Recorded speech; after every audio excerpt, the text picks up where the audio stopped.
Hello, everyone, and welcome to our program today on May 13th, 2020, covering COVID-19's impact on the commercial real estate industry. My name is Megan Furr, your producer for today's program. We are joined today by our hosts Jeff Adler, Jack Kern, Rob Teal, and Chris Nebenzahl. During today's broadcast, we will comment on the economic and real estate impacts of COVID-19. Our program will run about an hour, and we hope you can stay with us for the entire broadcast. We want this to be an interactive conversation, so please feel free to submit questions in the comment section on your screen, and we will try to respond to your messages while covering relevant topics. If we don't get to you, please contact us afterward for a more detailed answer. A recording of this broadcast and accompanying slides will be available after the program. Please note that we will be sharing our viewpoint with you on a lot of levels, and what we discuss may or may not be relevant to our situation. Please read the disclaimer carefully and consult your tax and investment advisors before making any decision. Now, I am pleased to welcome Chris Nebenzahl, Institutional Research Manager, Rob Teal, Senior Vice President, Global Solutions, Jack Kern, Director of Research, and Jeff Adler, Vice President of Yardi Matrix, to our program today. Thank you, Megan. We'll be covering a fair amount, but we'll kind of limit the time that we're going to spend on non-real estate areas to about 10 to 15 minutes. So we kind of covering a lot pretty quickly. So as we've kind of said, we're going to start out with here's the answer. Bottom line is the shock's over, the pain's just started. So it's been fast, it's been deep, and you can kind of see where things are starting to bottom out. But it's a long road back, and the shape and speed of the recovery is first and foremost dependent on a medical solution, but quite frankly, at this point, secondarily on political will. So that's driven by the progress on antivirals and vaccine, and actually remdesivir and the human trials on vaccines is actually quite encouraging and quite rapid, given past histories of vaccines and antivirals. But we should bet that medical science will prevail, but with a little bit of a lag. And if you think about the initial primary public policy goal was to avoid overwhelming the medical system. That was the goal. It's with the month gone on now, politically, it's now morphed into something that's different in terms of it's become much more politically driven and partisan driven, and then we do have an election. So I would say under the best of circumstances, the recovery is likely to be partial and slow. I was on a call yesterday with a number of executives, real estate executives in China and in Asia, and that's kind of what they're experiencing. And so what you think about that is an extended U, or a swoosh, as one would say, where you've got a good 8 to 10% of the population unemployed for an extended period of time. Recovery will likely be slower in some of the blue states, faster in red states, at least through the November election, and each owns political purposes. And the longer issue is the explosion in wartime, quote unquote, wartime debt. We've got an inflation brewing, but not another probably 3 to 5 years. As we look now at sort of the summary of impact by asset class, some of the work that you'll see from PRIA indicates that retail and multifamily have an impact very quickly in the first year, which is a change in employment, office and industrial lag. So that's what we're seeing kind of play out here. There's a short-term impact felt among small businesses, co-working, retail tenants. April collections, while it says 85%, really isn't analogous to multifamily. It's probably half the spread due to recoveries on utilities. So a little bit of a pain, not a huge amount. The PPP programs may stabilize, but honestly, most of the money went to non-core city businesses that were distributed through community banks. I think there is a longer-term discussion on rethinking of footprints. We'll discuss that. And the densification trend is also going to be under pressure. We'll also spend a little bit of time talking about technology tools that are critical not only to CRE business continuity, but to overall kind of general business continuity, and that is changing the impact on footprints. Industrial is holding up real well. Of course, e-commerce has been kind of the star. Small business tenants is a little bit of a downside, but relatively small in terms of the rent roll. Retail has gotten hurt really, really hard because of the gathering of people. And if you think about where retail was shifting to experiences where based upon the gathering of people, that's been prohibited. It was already losing share on the placement of goods. So that is the most turmoil. And then the banks and forbearances will kind of tell us the extent of financial distress and kind of a distressed opportunity from the investment side. Society will be reshaped. And I think we view this as an acceleration of pre-existing trends. Population movement to the south and west, movement to urbanized suburbs. The aging of the population isn't stopping. There are some, I'll call it the deglobalization, which has kind of started, which will probably be more accelerated, both in terms of trade and immigration, and they do have impacts on inflation, e-commerce, and then technology and automation tools. But I do want to emphasize, we are social animals. We will gather again. It may just take a little time for that to happen, and there will be pain in the sectors that are dependent upon the social gathering of people. And that's the sort of the deeper story. So just a quick detour on these elements. Really, the discussion now is, how do you open? How do we move forward past the great lockdown into some form of recovery? And if you look at these states and their hospitalization rates and caseloads, it's not that bad. So what we would kind of tell you is that people are taking actions where they would not have done this in January, but having gone through how bad it's been to be locked down, are willing to sort of tolerate certain limitations on with masks and their movements and social distancing. And so we kind of see this kind of happening. And now this is what's the drive to this notion of gradual recovery versus a snapback, because again, absent the vaccine, absent really good antivirals, you're going to see a gradualness to it. And so remdesivir was approved for use. It's an antiviral. It helps, again, reduce the load on the hospital system, and a lot of vaccines that are in trial, which is great. They're moving forward, and even if, and again, the speed at which this is moving is much, much faster than you'd find in sort of a normal course. So human ingenuity does work out. Medical science is doing great, but the reasonable expectations of it are at best by the end of the year. We are sort of now coming out of being locked down. At this point, half the population is at least not under a stay-at-home order, and that will kind of reduce. So now it's a question of what speed of recovery and return to normal that we would have. And states are using the three-phased approach that came out, which is really kind of a data-driven approach, and that's kind of this gradual opening. But I do want to emphasize how gradual it, in fact, is going to be. You're not suddenly going to see sort of offices refilled and subway cars refilled with people and restaurants refilled. That's not happening. And that has implications for real estate, for economic growth, and also for rent payments. And so we'll also kind of cover real quickly this is going on in the financial markets. The unprecedented actions by the Fed, as well as fiscal stimulus, has kind of calmed the markets back to, call it -10 or so from the peak.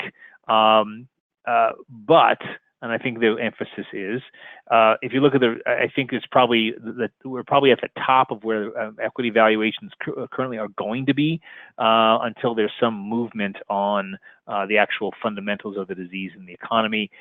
Powell has kind of said, look, we're going to wait and see. Washington, in terms of the political side, has returned to its normal squabbling, so not much is going to happen there. And so at this point now, it's sort of the movement forward on a more gradual basis. The 10-years kind of collapsed. Interest rates are, down. There is a positive slope to the yield curve, but at a very low level. And bond yields are low, but still positive. Let's put it that way. If you look at this weekly economic index, the second quarter is going to be nasty.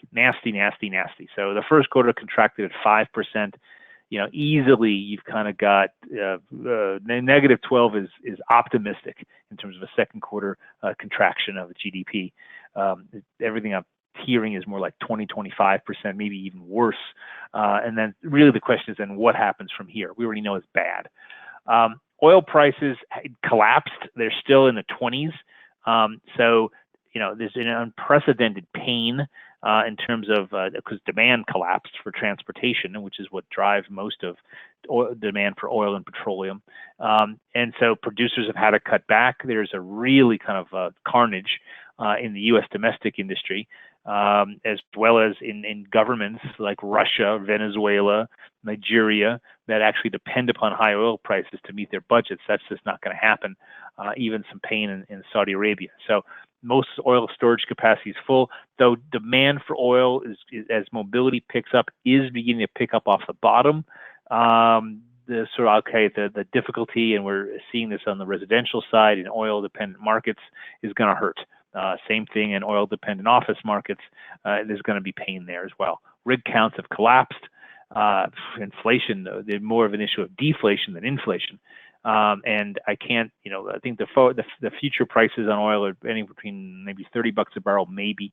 But if you look at the break even for U.S. is more like $35-40 a barrel. And it has to be a tremendous amount of technological innovation for it to go lower. It did go lower in the past when the last crash in prices happened. So I'm not going to discount the ingenuity of the U.S. Oil industry. But there's certainly going to be a lot of shut-in capacity for a while. And really, inflation is not going to be the worry for some number of years. There have been actions. The bank regulators are permitting banks to defer mortgage payments for 90 days. But not a lot has happened yet. But again, I'd say most of the action is on hospitality and retail, where the real pain is, right, short term. The other sectors, not so much. And there have been small business moratoria in terms of evictions. But again, there's more sort of even if you kicked somebody out, what would you do with the vacant space? So I think most landlords are trying to work with their tenants in a cooperative fashion as best they possibly can. A sidebar to this is the federal debt. Before any of this was projected to get kind of nasty as the entitlements kind of blew up. Now with this layered on top, we're going to by 2021 we will have passed the threshold of 107% of GDP and war times. And the issue longer term is every time you've seen a surge like this due to a debt blowout related to a war, you have seen an inflation follow. So that is sort of and it takes time for that to build up. In Vietnam, it took 7-8 years before inflation really kind of kicked in from the spending. World War II resulted in monetary suppression. World War I had a massive inflation in the 20s. So it's a problem. If you're a long-term investor in a 7 to 10 year hold, you have to take this into consideration. We do have demographics, quote unquote, on our side with an aging population and a saving population to mitigate some of this, but there's a lot of debt and potential for the way you get out of debt traps, the way governments get out of debt traps is to inflate their debt away. It's a time-honored tradition. Not a problem right now, but 3 to 5 years down the road, yeah, I think there is an issue. This isn't rocket science to anyone who's been sort of awake. It's bad. 34 million is sort of depression numbers in terms of weekly jobless claims. It does seem to be coming down week to week again. So we've hit the worst of it, but it's still bad. And again, this is for context of how bad a 4-week period March and April was. It's again ahistoric. Now, one of the things we're beginning to track is national mobility trends as a way of a precursor to understand how the economy kind of gets moving again. And I wouldn't really look at the change in transit. That's just not feasible given social distancing issues. But if you look at really driving, that's come off the bottom. And on a national basis, we do see kind of a hook and a movement back in mobility. I found this data really interesting. It's based on Apple Directions. It's a publicly available data set.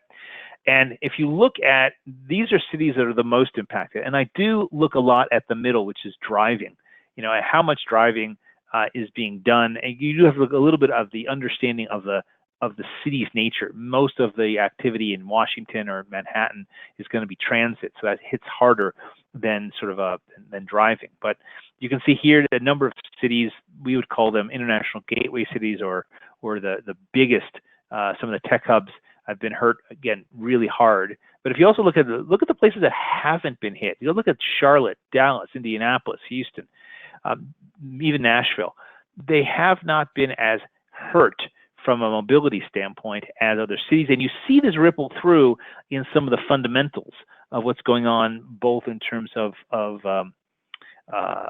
multifamily and in some of the commercial sectors as well. So there is definitely disparate impact by city and which city you're looking at. From an employment standpoint, the first wave of layoffs were based upon, I'll call it, public-facing industries, hotels, restaurants, airlines.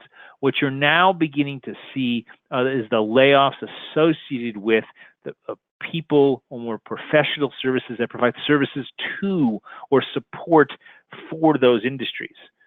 So that's the second round that's going to happen here, despite the I call Herculean benefits or attempts by the federal government to keep businesses afloat. We even saw today some attempts or some recognition of the tax breaks among major companies due to the March, to the CARES Act of money that's beginning to flow. There's still more, as I said, there's still more pain to come. This is, in my mind, one of the seminal or most interesting slides I've seen in a very long time.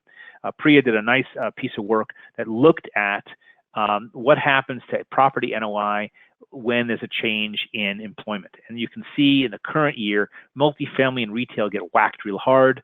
Office, it's a year delayed. Industrial, kind of mostly kind of a year delayed. And that's what we're seeing. And remember this chart as we go through the rest of our fundamentals, because it will kind of ring true in some of the discussion that we have. So let's now get into the actual kind of real estate fundamentals. The summary across asset classes. So if you think about office, right? The longer companies and offices stay closed, the harder the office sector will be hit. And as companies really rethink use of space, and we're going to get into this a little bit further, but that is probably the biggest issue. Now, from a short-term collections basis, this 85% range of folks I've talked to in the industry actually is not really analogous to multifamily because you have to take utility collections. But if you actually look on an analogous basis, maybe it's 5 to 6% off of the prior pace, mostly concentrated in the component of office that was mixed use and retail and very, very small businesses, restaurants and that sort of thing. So office is, again, pretty good shape. We also looked at listing prices. There's a little bit of change, but there's just not enough transactions to even kind of think that anything's happening. Coworking is hurt pretty bad. SoftBank reneged on WeWork, and obviously there's also more pain to come in energy concentrated office markets. Industrial is really done quite well. Well, again, when we look at this number, I think the analogy is more like maybe 2% off the pace because the small tenants, are a little bit of a problem, but they're not much of the rent roll. So that has probably been the darling. If you look at the two asset classes that are best performing, it's multifamily and industrial. As those were the two asset classes going into this, they were the best performing. And retail is kind of where the carnage is. It's nasty. The discussions I've had with people in the industry, 20 to 65%, 45% average for April. May is even worse. And so this is where I'll say the carnage kind of is, and where the snapback is not likely to happen anytime soon, and where sort of to the extent that there's distress opportunities, these will be sort of where you'd expect to see the most of them. Rob, I want to bring you into this conversation here now. You talk to a lot of people in the industry. What are you hearing along kind of an overview across asset classes? Yeah, pretty much the same thing you said in office. When I talk to folks, their collections may be off, 5%, maybe 10% if they've got a lot of ground floor retail or mixed retail in their offices or office portfolios. What we see for our data, it's tough to read into the payment and the collections pace because of recovery billbacks and industrial and office. But what we do look at and we can see is the renewal rates are steady. Lease spreads are steady.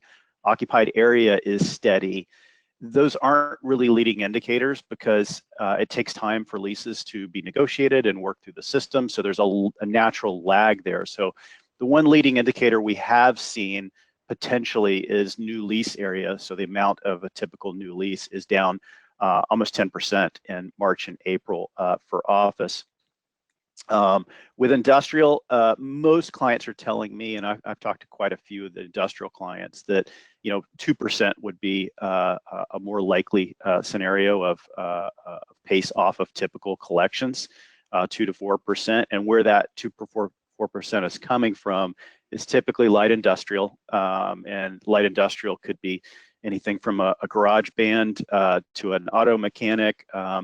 A lot of clients in the New York area are seeing the impact of entertainment, hit some of the industrial spaces. I would imagine that's happening in LA too. But obviously industrial is going to be healthy because e-commerce is healthy, and those spaces aren't really impacted too heavily. And then retail, I think the answer is obvious there. I think we all know what's going on with retail. Okay, super. Now, when we look at sort of which office properties are most at risk, you can kind of say, look, if a property is under construction or is just completed, and it wasn't heavily pre-leased, right? And those leases weren't sort of committed to and locked in, they're going to be at risk. They've got cash flow drains and no money coming in. Properties that have a retail component, properties with a maturing loan. It's kind of hard to refinance in this environment. So anything that would have had a higher LTV is going to have a bit of a trouble.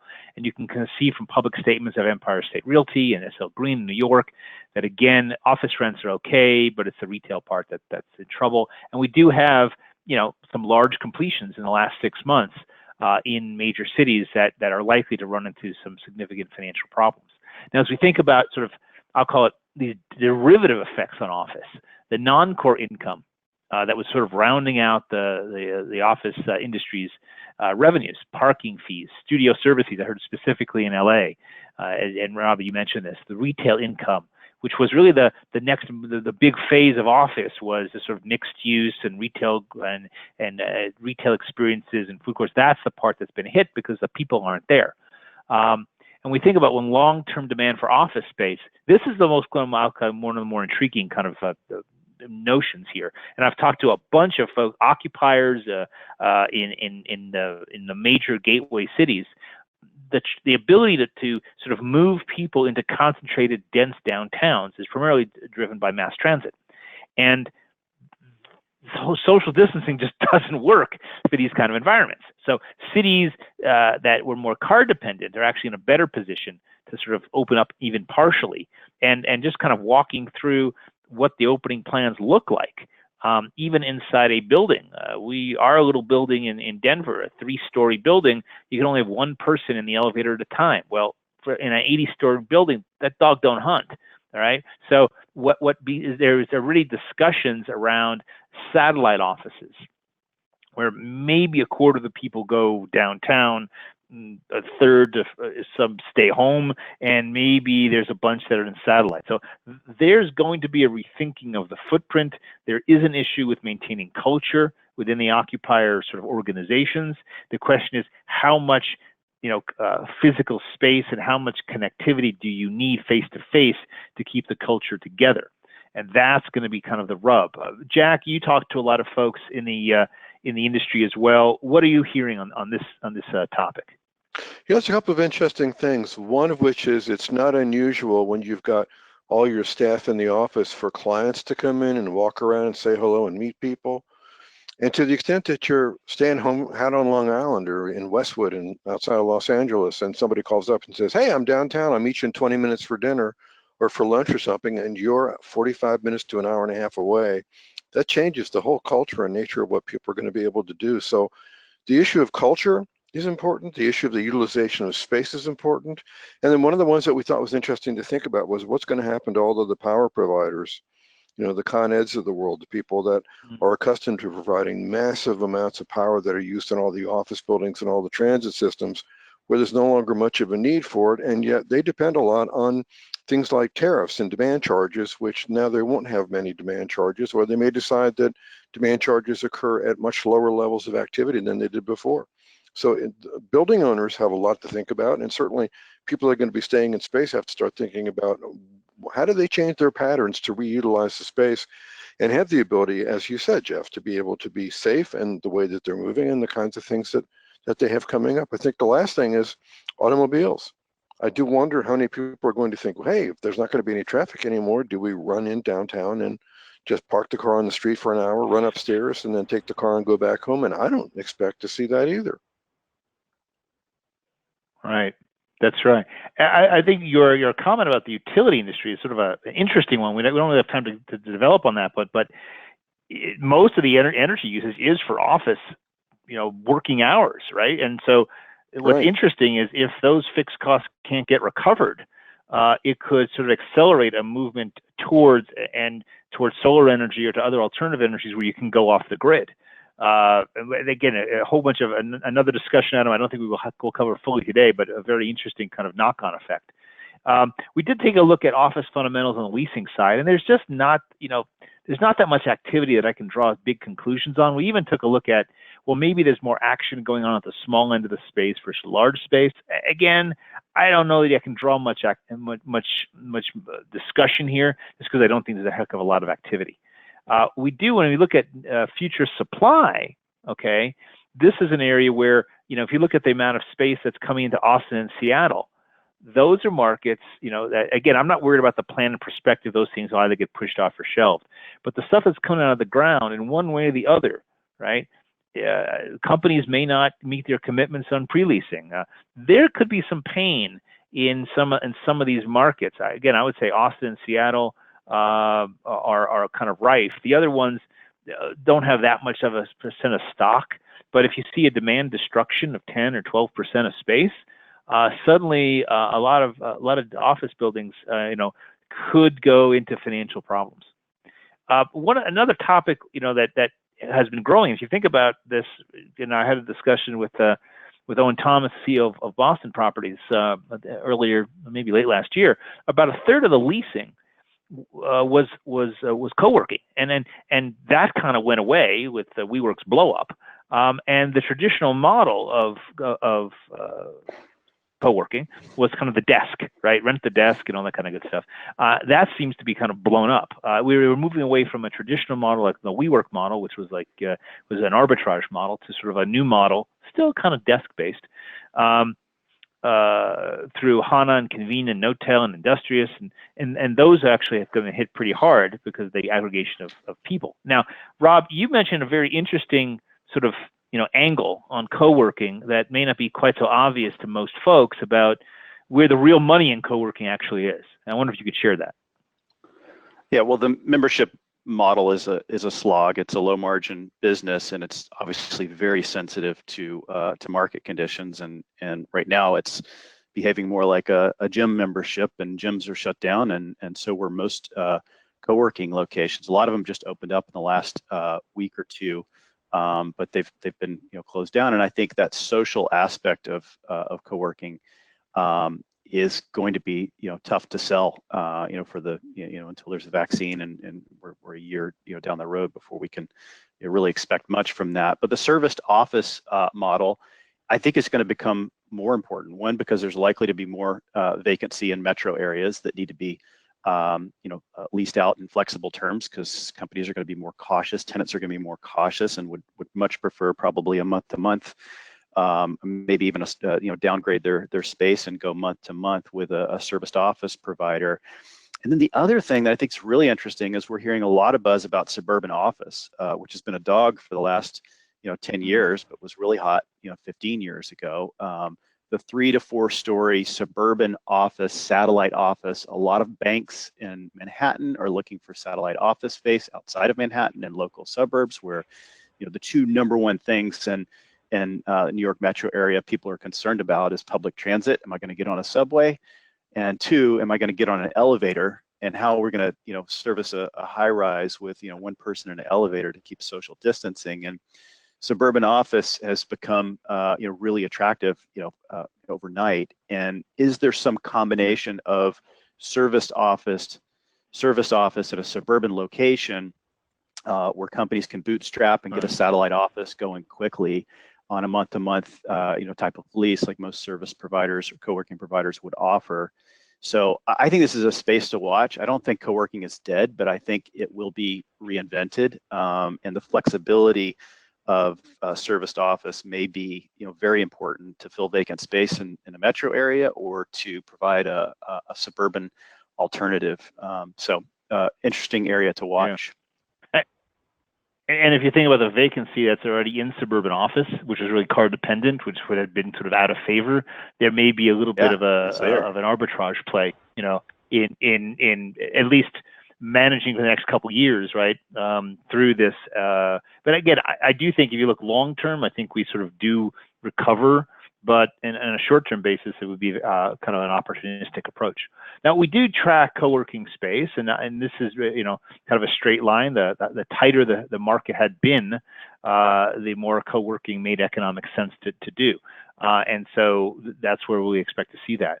There are several large office projects that have already been hit pause, right? And if you think about this list here, these are companies that were servicing face-to-face kind of interactions, right? Verbo, Expedia, Uber, Royal Caribbean Line, right? So this was the office component of their face-to-face kind of consumer-facing businesses, and those have been kind of paused. On a slightly positive element, if you look at Uber saying gross bookings are up off the bottom, now it's off a pretty big bottom, but there is some movement happening. You also have seen this morning Uber try to make a play for Grubhub, which seems a little odd to me, but just go with it. They're already laying off, right, thousands of employees. I think Airbnb was in there as well, laying off employees that were supporting these businesses. And those jobs I don't think come back right away because the pace of growth isn't going to be there and they're bleeding a lot of cash. Now, it's a shift to industrial, right? We also looked at industrial and looked at sort of the rents. And in here, again, we don't have a lot of transactions, but there are some places where rents grew quite a bit. One or two markets that they went down. I wouldn't know if I trust the San Diego numbers quite so much, but we also did split this by size of lease. And again, look at the Boston, Minneapolis, San Francisco's, and New Jersey's, right? Those smaller industrial, which looks more like last mile kind of facilities for e-commerce, rents are still growing there. And the downside, in my mind, hasn't been all that big, and we don't have enough transactions to kind of draw too many conclusions. One thing we are seeing, again, it's a derivative off of cold storage and more of the food retailing going toward consumers as opposed to restaurants, is cold storage space being in much more demand. When you look at supply for industrial, when you look at these numbers and they just don't hit you over the head as much as you saw in office in terms of a potential imbalance that would have to be absorbed. There are some markets like Phoenix and Dallas where there's just a lot of space. They're big markets, but there's not a lot as a percent of stock to be absorbed. But I do think, again, if you have and we don't see demand destruction going on in industrial. So I think the industrial market is still a pretty healthy market, and I think we'll absorb this space. When we look at the debt market, the commercial sector doesn't benefit from having GSEs like in multifamily. So most of the commercial banks really are focused on the problems they got: hotel and retail workouts, processing all these SBA and PPP loans. They really haven't got time for sort of, origination. It's kind of been silent, particularly construction origination. The private debt funds and CMBS are pretty much shut down for origination. They're also working on their workouts. Really hard to get any kind of price discovery or focus on pricing or terms. The bottom line is, as we saw in the prior downturn, there'll be a lot of extensions and just kicking the can down the road, certainly for the next several months. So to the extent that any distress does emerge, it's not, again, take retail where it'll happen more quickly and hospitality where it'll happen more quickly. But the other sectors, it's likely not to happen for 6, 7, 8 months. So we do see, that if there are office and industrial properties with already low occupancy, they're going to start to sort of like stumble. Office construction loans, commercial locations with significant traditional co-working and retail. These are the areas where there will be the potential for distress for opportunistic investors. And we kind of ran some numbers here of just saying, hey, run us a list of all the office properties that are less than 50% occupied. And there's more than you would think. Actually, I was surprised at the number of locations that fit this criteria. We also looked at industrial. Also, I was kind of surprised at how many locations were less than 50% occupied. This would normally indicate that they were in some form of lease up. I don't think they're, a lease up or some kind of renovation. So these are going to be transitional assets that are going to run into financing and cash flow problems. office construction loans that are maturing, industrial construction loans that are maturing, not that many here. So there is, if you look for if you're going to go on the offense from an opportunistic standpoint, there are going to be, I'll call it rifle shots, where opportunities may exist for injecting capital into distressed situations. When we look at retail, there's a lot of, Neiman Marcus going Chapter 11, J. Crew going Chapter 11. These were organizations that were under stress, that their models were under stress anyway from the forces of e-commerce, and this kind of pushed them over the edge. And that's what's happened. We talk about this entire experience being a acceleration of pre-existing trends. And when you go to retail here, look at the folks who didn't pay. This is April, by the way, and May's worse. Right, so a whole bunch of retailers, a whole bunch of movie theaters, fast food chains, to the extent that they had sort of takeout, did okay, and then the other retailers kind of across the board. Again, areas where the Home Depot, Home Goods, people where could get there and buy things, and banks, not so bad. And so when we think about this, we're really talking about, again, if you go longer term, there's a series of trends that were already happening. And this sort of compresses and moves those trends much more quickly forward. So an acceleration of trends was e-commerce, distance tools we call virtualization, also local political risk that was there already, which has kind of been amped up, and higher taxes. I'm thinking more at the local level because of the erosion of the municipal revenue base. There were some reversal of trends that are sort of, some of these were already kind of moving, but experiences over things. The big movement in retail, even in office, was experiences, creating and curating experiences over the sale of hard goods or consumption of hard goods. And that could take a little bit of a back seat, or certainly be slowed because of just the inability to aggregate people together.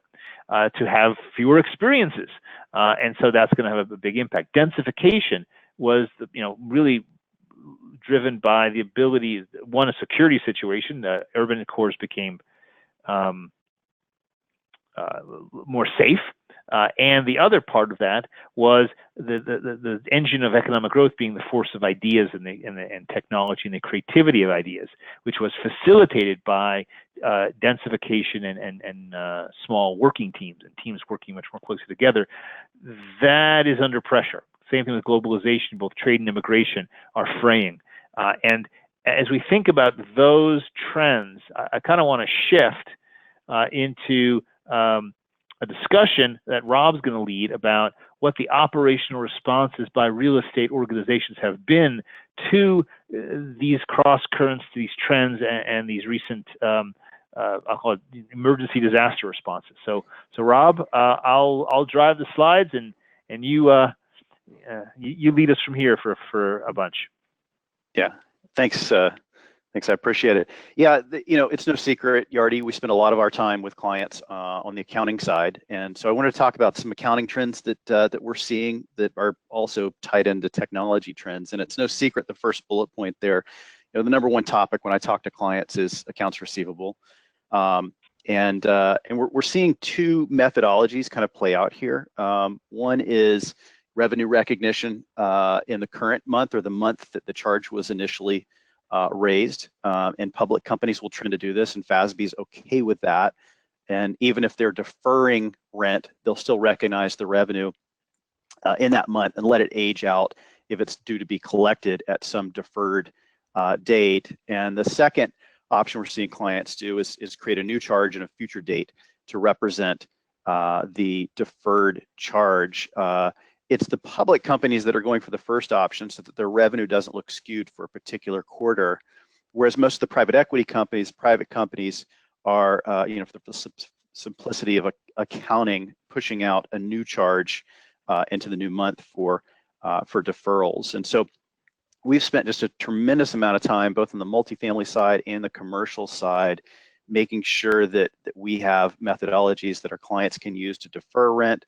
Concessions tend to be more associated with retail space than office or industrial.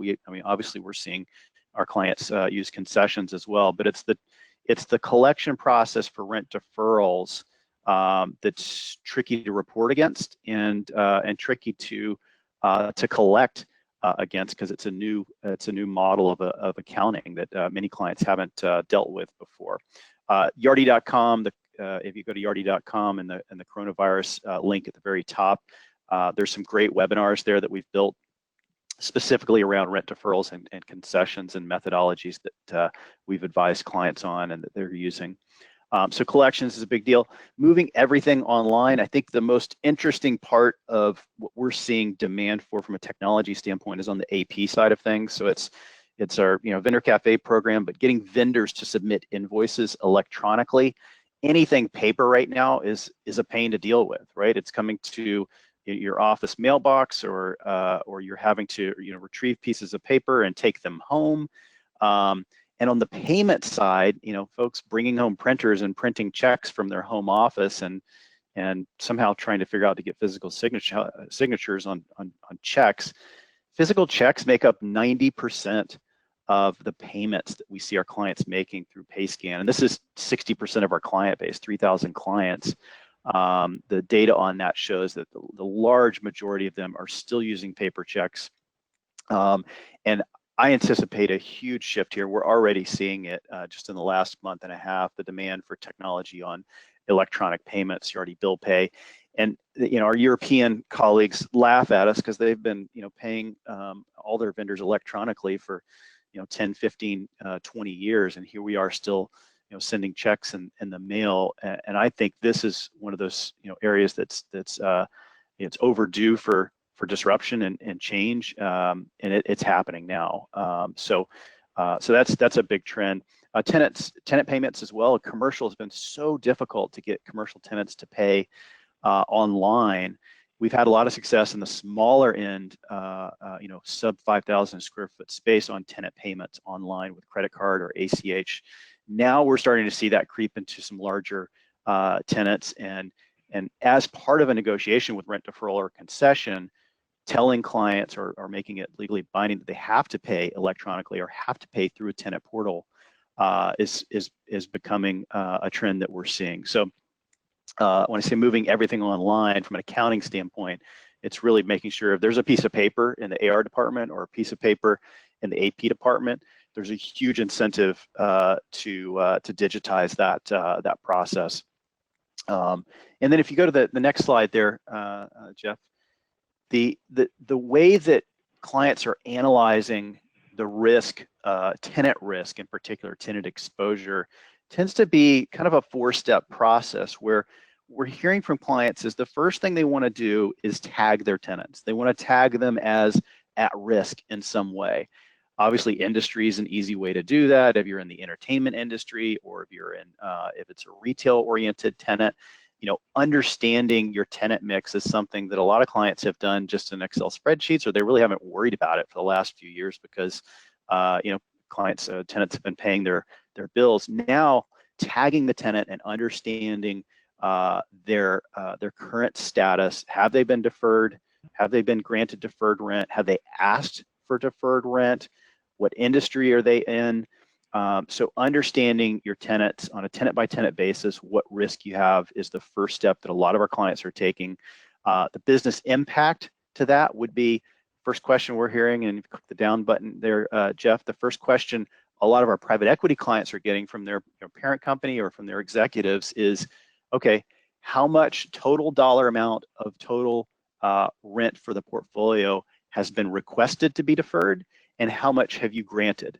And so knowing those two numbers are really important to get your hands on, because they're out there being negotiated, by property managers, by leasing agents, and the communication is really fractured. So understanding the rent deferral, what's out there, and then the schedule at which it's due to be paid back is super important. Once you've deferred rent, or you've made a concession, or you've got a higher AR balance than typical, the next step is collections. Do you have a tool that you can chase debt with, that you can communicate on a single tenant and their repayment schedule, and share that across the company? And then that's the last point, is centralizing communication. What I'm hearing from clients is that legal, property management, leasing, finance, they're all having conversations with tenants and they're crossing wires. And so having one place to centralize communication on a tenant by tenant basis is really important. And most of our clients at this point are using spreadsheets for, at least one of these 4 items. And what that's done, for what that means to us, and the next slide, Jeff, is that we need to be able to respond and provide our clients, with a tool. And it doesn't have to be a Yardi tool, but I think you need some tool to make sense of what's happening on a tenant by tenant basis. And so our attempt at this, which is launching at the end of this month, is called Lease Manager. It gives you an AR summary, deferral and abatement summary. And more important than that, it's a tenant by tenant view of risk. It's a tenant by tenant view of statuses of, have they been deferred? Have they asked for deferrals? Have they repaid anything against their deferrals? And a communication technique where a chat session or a Slack channel, if you want to think of it like that, or a Microsoft Teams channel around every tenant, so that anyone in the organization can pop in here and see what was the last conversation had with this tenant, what has been agreed to, what are the documents that have been signed by this tenant. So a 360-degree view of the tenant focused specifically on AR and specifically on risk. And the next slide, Jeff, just a couple of visuals here of some of the things our clients are asking for. Understanding the deferrals, and I go back one there, Jeff, to that first animation. Yeah, sure. Yeah, there you go. So yeah, one more to the back up. Yeah, that first modal window that pops up there. There you go. So understanding the impact of receipts against charges this month versus last month, this month versus this month last year. Though most of the clients I've talked to have some analysis underway to understand the pace of collections. So providing some impact on pace of collections is really important. Really what we saw in March and April is that the pace was much slower, probably because the logistics, the CFO of one of your tenants has a bunch of checks sitting on his or her desk to sign and hasn't been into the office to sign them. And so there was definitely a logistics problem with pace of pay in March and April. Interesting thing in industrial, like I said, it was only off 2%, to 4% from what we see. And office maybe a little bit higher, 5 to 10%. But understanding that pace is really important, having a visual there for that. And the final slide there, Jeff, or the final animation, there you go. Understanding your revenue stream and understanding what's been deferred and the collections against those deferrals over time. So right now we've got a problem of who do we grant a deferral to? In 3 months, we're going to have a problem of how do I know who's paying against those deferrals? Were my reserves of 20% anticipated loss on the deferred revenue, are those being met or exceeded? And so really the ability to deeply manage your accounts receivable for just the deferral side of AR is going to become more important in August and September, when many of these deferral payments start coming in or expected to come in. So Jeff, this is a big initiative for us. We try to innovate around what our clients are looking for, and right now our development team has pivoted very quickly to this Lease Manager launch, and it's coming out at the end of this month. We got a wait list of clients that are already looking to be beta partners, and would certainly love to have more. More on our capabilities can be found at yardi.com coronavirus. And also, if you're a Yardi client, you're familiar with Client Central. There's a whole series of videos there training on how to defer rent, the methodologies of deferring rent, methodologies for concessions. We have some great videos out there teaching your accounting staff how to use the system to accomplish some of these tricky deferrals and abatements. So Jeff, that's what I'm hearing from our clients, and it's also how Yardi's responding to our clients' requests. Well, thank you, Rob. Thanks very much. So now, as we kind of wrap up from our side of things, let's take a look at the shape and timing of any kind of recovery. So second quarter is going to be bad. We already know that. This was a chart that I gave last month, which was BVA's kind of take on what they thought, could a series of recoveries might be. And at the time, I kind of said, well, I was hoping for a V, but I was kind of expecting a U.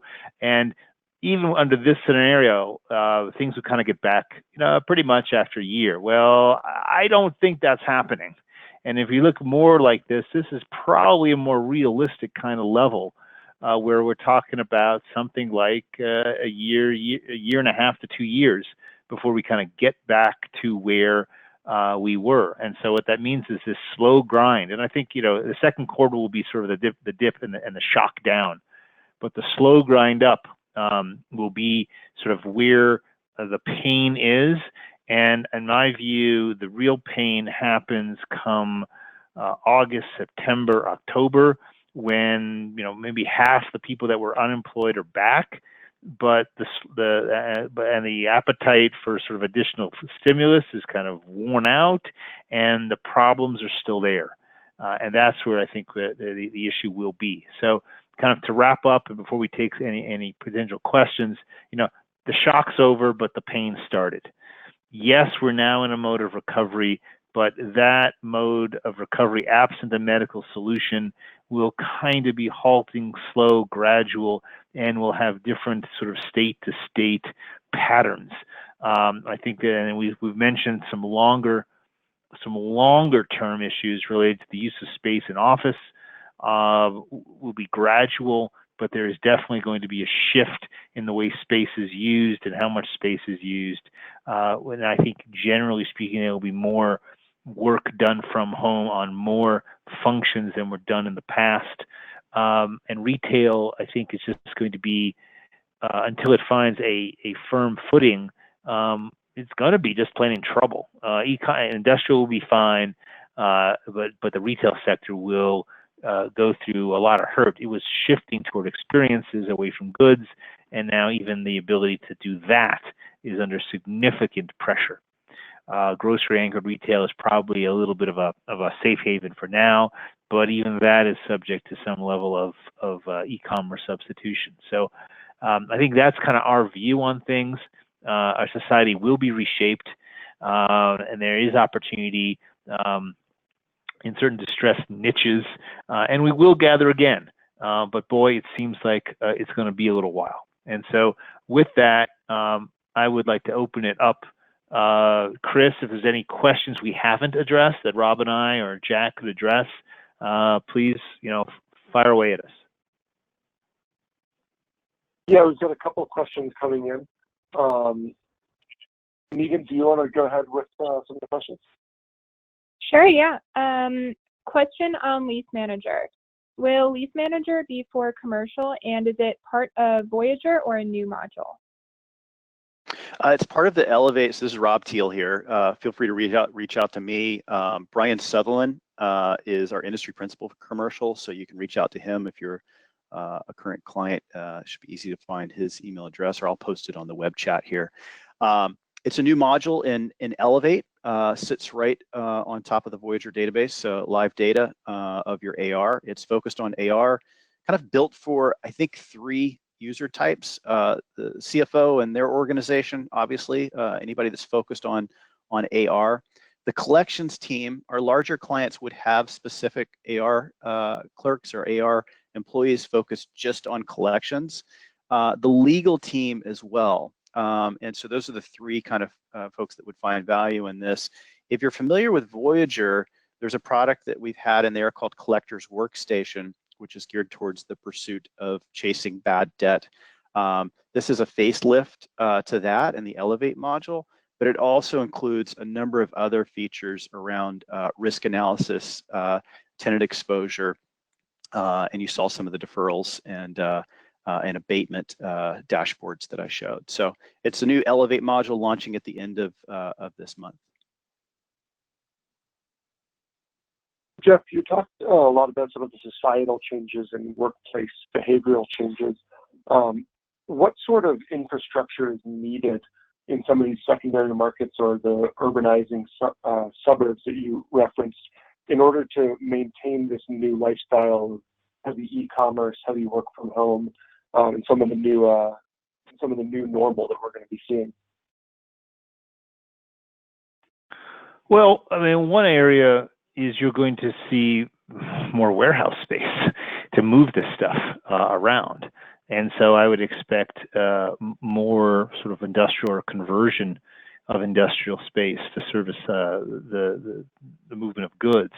Traditionally we thought when we talked about infrastructure, we talked about transit systems and airports, and that's been scrambled a little bit, at least for the short term. I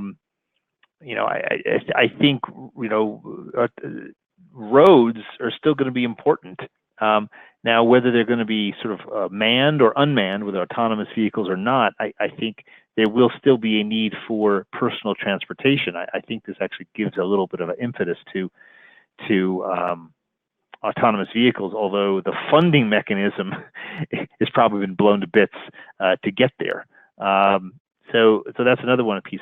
Jack's point about the utility infrastructure is a very intriguing one, which would kind of say that again, most major cities that are developing would go on a sort of I'll call it a utility building spree to build power generation and water filtration systems and sewage systems. And then you think about, well, maybe there's going to be a movement toward getting electricity off of the grid, particularly south and west where there's more sunshine. So those may be some interesting areas. We haven't really talked upon medical office and the aging of the population. I mean, one area that's been decimated is senior housing, which was already kind of a mess in the first place. It was oversupplied and hadn't really caught up with technological innovations in lifestyle.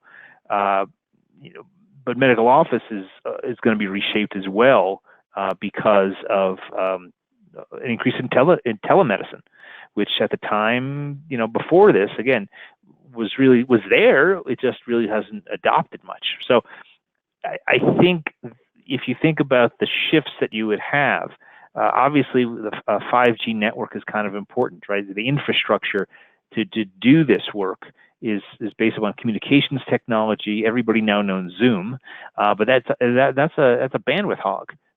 So that's kind of one of those issues. And I think some of the things we're talking about here through what Rob mentioned are sort of distance tools, how to do things electronically and avoid breakpoints in the process. That's a different sort of infrastructure. It's more company, business specific as opposed to public infrastructure. Jeff, have you done any forecasting for property value declines by sector? Not really. It's a little early in my mind for that because we really don't have a whole lot of price discovery as to what that actually means and what kind of NOIs. I mean, retail would be kind of easy in terms of looking at the NOI and then doing a straight value destruction there. But office, industrial, I don't think has any. I think it actually has enhanced value.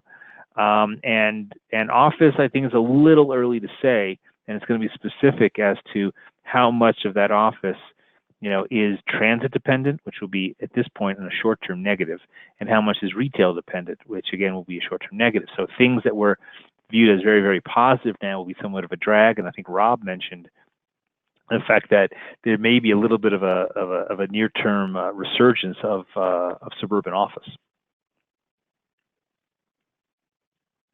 Jeff, what do you think this will do to construction? Perhaps not properties that are already under construction, but long-term, those properties that are in planned and perspective at this point? If you go across all asset classes, you expect to see new supply kind of crash and go down significantly. We're forecasting that in multifamily and self-storage, and we would expect to see the same thing. There'll be an abandonment of projects in office. I don't think in industrial, but in office as well, things we put on pause. Again, there's a lot of expansions that were going to happen that aren't going to happen, which means that space is going to get turned back to the market. So if you were about to move forward on an office project, you're probably going to hit pause. Your debt provider is going to sort of ask you to do that. Your equity provider is going to ask you to do that. So we would expect there to be, a fairly significant decline in activity once the properties that are currently under construction work their way through the pipeline.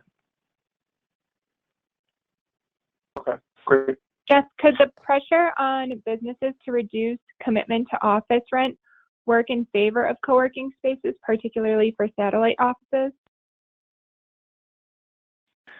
Well, I think we kind of mentioned, we mentioned that, and Rob mentioned that as well, is as businesses rethink their footprints, right? The centralized space, right, will probably come under pressure in terms of how much space companies want to take down. I was just talking to a company, this was in a suburban Salt Lake, where they were going to take a whole floor down, and they said, no, let's not do that. We don't need to take a floor down. So they're just not going to expand. And that's one business. Our own company is thinking about kind of reopening. We're probably going to have a third to a half of our employees on extended work from home. Well, that's going to have an impact. And as you think about your space, now to the extent that then businesses are going to spread and have these satellite offices, what's the quickest way of getting a satellite office open? Don't take a 5-year lease, take a flexible, a suite, all right, that you could do of 10 or 20 people, where you could sort of, plop it down, and it would be based upon where people live, right? You can bet right now, all the HR officers of every single major organization are looking at where their employees actually live by department, and are figuring out how to set up satellite offices. And what's the fastest way to set one up? Is don't go into a short-term lease. Get up and running quickly. So yeah, I do think there will be. This will take some time. It'll take maybe 4 to 6 to 8 months, because the plans have to get into shape. Things have to get moved, and it also has to be a consideration about, I don't think people are going to buy into extra costs to do this. So they're going to have to cut costs somewhere else in order to sort of enable this to happen, unless it's absolutely mission critical teams that have to be brought together. So I do think there's an opportunity for, I'll call it satellite, co-working suites. It does seem that it's going to fill an important economic need, at least for the next 24 months. To the extent that a vaccine does come on board in the next 12 to 24 months, then some of these things will get unwound because people can aggregate again. Then there'll be I'll call it a knock-on effect, which is people say, well, gee, I don't know if I want to. I mean, I may have to, but maybe it's 2 days a week or 3 days a week, but does it have to be every day? Does it have to? I think those are the things that sort of subtly reshape the use of space on a longer-term basis. And could the struggling retail space be repurposed to that satellite office space? Potentially. So if you think about it, and it was already kind of happening. There were co-working spots were popping up in malls that had food courts. Call centers were popping up in abandoned malls, or malls that had a food court but had lost their sort of goods anchor. We saw this in South Florida. So there was some repurposing of space going on, and a repurposing of retail space.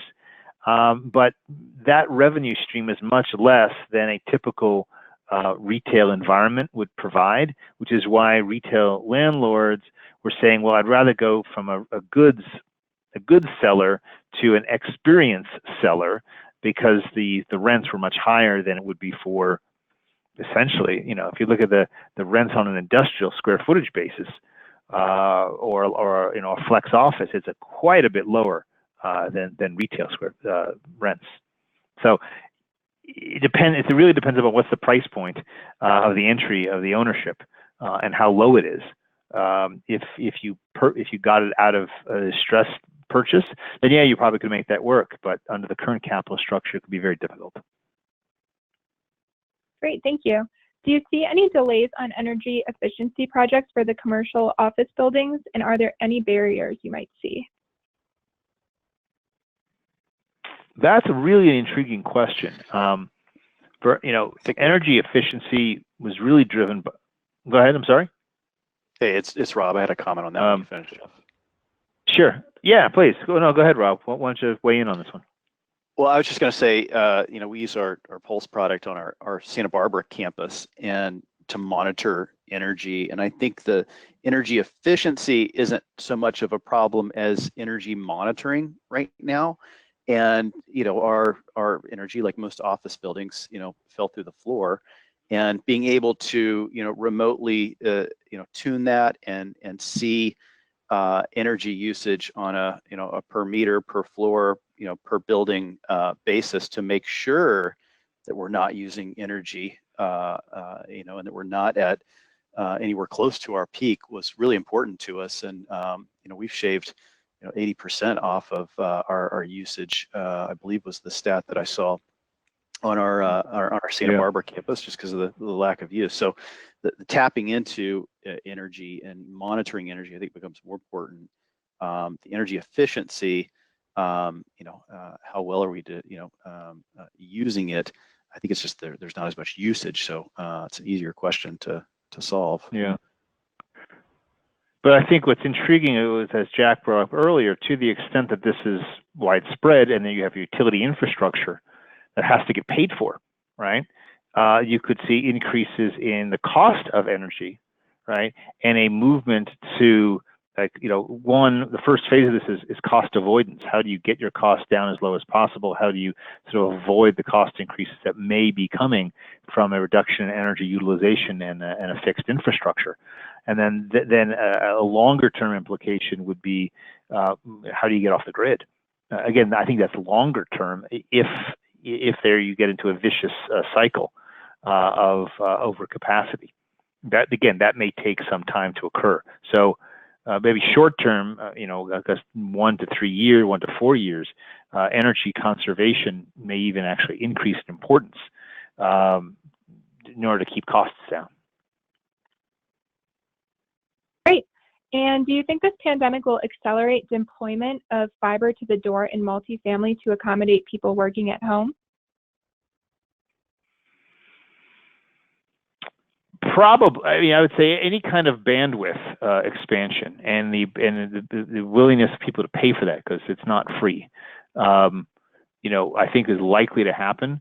And there's going to be a bit of a tug of war between who gets the spoils from that, driven by the provider versus the revenue cut that the multifamily organization, reasonably can expect to take, while keeping it economic for all parties.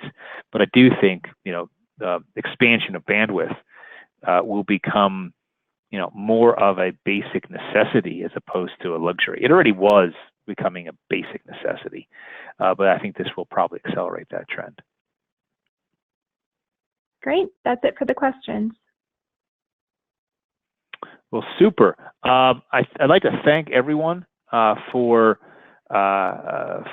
sticking with us, and hopefully you found this helpful and useful to you. I want to thank Rob for joining us with his insights. And Megan, why don't you kind of wrap us up? And thank you for your time. Of course, the slides and the recording will be available shortly. Thank you very much for your time, and hope to see you again under even happier circumstances. There you go. Go ahead, Megan. Sure. Thank you, Jeff, and thank you again, everyone, for participating in our program today.